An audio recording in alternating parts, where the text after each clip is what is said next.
kecelakaannya lagi, metode pelatihan bahasa Inggris, bahasa asing itu pakai metodenya ulama dulu. Orang kalau kursus Inggris itu dilatih disuruh ngomong sampai aksennya Inggris, konversasinya gaya Inggris, sehingga mereka pinter. Itu metode kita. Dulu nggak ada guru bacakan murid, itu nggak ada murid bacakan guru. Makanya kenangannya Imam Syafi'i, qara'tu ala Malik al-Muwatta, saya membaca Muwatta di depan Imam Malik. Sehingga murid pinter apa goblok ini gurunya tahu. Nanti kalau bacanya bener terus disahkan jadi kiai. Sekarang enggak, ngaji terus be rokokan be omong-omongan tetap jadi kiai. Padahal kiainya saja enggak tahu dia pinter, enggak aja enggak tahu. Nah ini termasuk sanad yang mungkotek. Makanya saya ini nyesal senyesal-nyesalnya. Di tradisi pesantren sekarang ngaji sorogan itu jarang. Saya alhamdulillah sampai sekarang masih ada beberapa santri yang ngaji sorogan mahali sama saya. Termasuk beberapa Gus Sarang masih sorogan sama saya. Karena Mbah Mun tuh gak mau ngasih sanad kecuali sorogan. Jadi dulu saya ngaji sama Mbah Mun, cucu kandungnya Mbah Mun mau sanad mahali gak langsung Mbah Mun, harus lewat saya karena Mbah Mun sudah tidak sorogan mahali karena sudah sepuh. Nah pentingnya sorogan itu orang mustakil, murid ini mustakil, bacanya apa ini mustakil. Jangan sampai ngalami misalnya ada murid tanya, Gus walam tardiman itu maknanya apa? Saya yang kecelok orang alim saja gak tahu maknanya lam tardiman. Setelah tak lihat ternyata di bab khed walam tarodaman dia baca langsung lam tardiman. ya bingung. Kok saya sampai apa? Madatul kalimah dari apa? Mustaknya apa? Sorofnya? Akhirnya saya coba kitabnya tak lihat. Ternyata walam tarodaman dia bacanya langsung lam tardiman. Itu banyak sekali.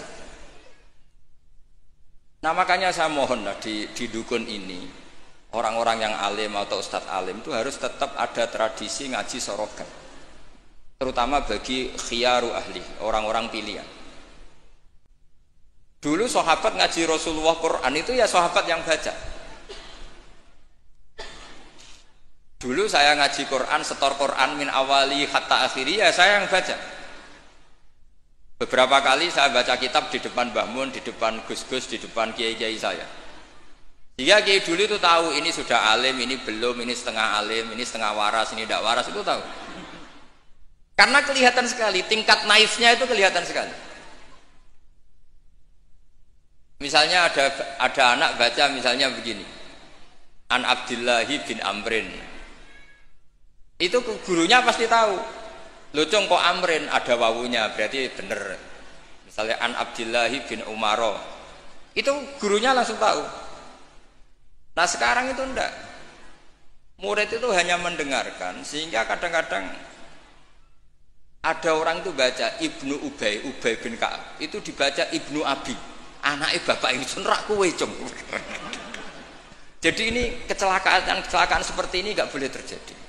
Ada lagi murid yang tanya gini, ini setengah pinter tapi ya setengah goblok.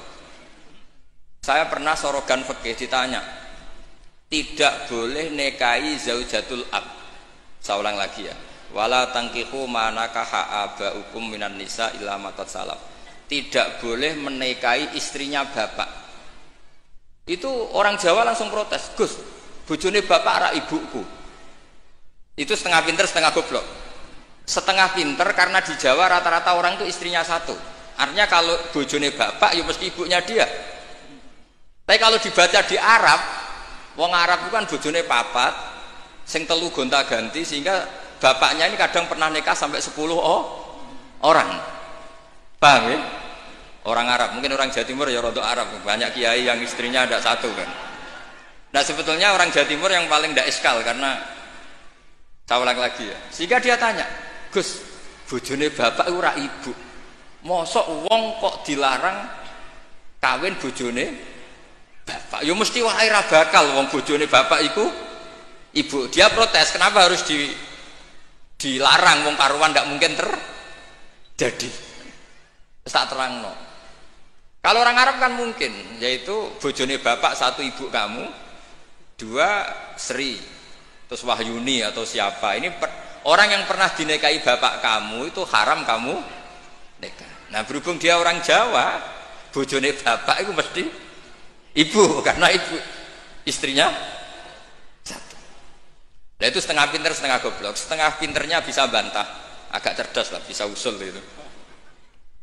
Setengah gobloknya itu sebetulnya ketika dengan ibunya itu bahasa Arabnya bukan zaujatul ab tapi ummuka. Kamu tidak boleh menikahi ummuka.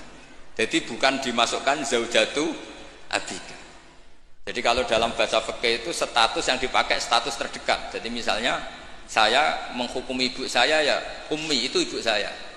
Tapi ketika istrinya bapak yang lain harus distatuskan zaujatu abika. Itu tidak bisa, kalau orang nggak sorogan itu tidak bisa. Nah, kalau orang-orang NU, orang-orang pesantren saja sudah ada alim, apalagi yang di luar kita. Karena tadi sanad ini sudah mulai mungkota, ini sudah agak kecelakaan betul. Dulu Imam Malik tuh ngaji di depan Imam Malik ngaji di depan Imam Zuhri, ya sorogan. Imam Syafi'i ngaji di depan Imam Malik, baca muwatta khatam benar semua. Terus qad ana laka antuftiya, ana itu sudah saatnya kamu iftah. Karena membaca min awali kata akhiri benar semua. Masih ngaji sama Sufyan bin Uyainah, masih ngaji sama Sufyan As-Sauri.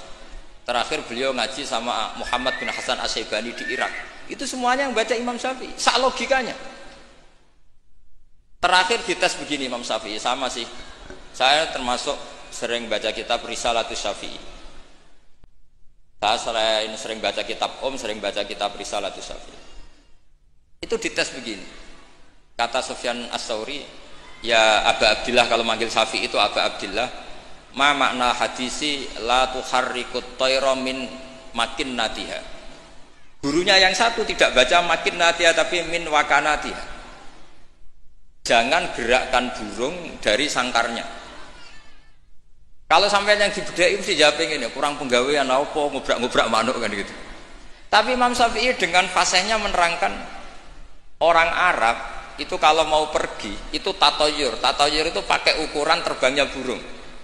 Nak digusah terbang ke kanan ila aimana berarti alamat baik.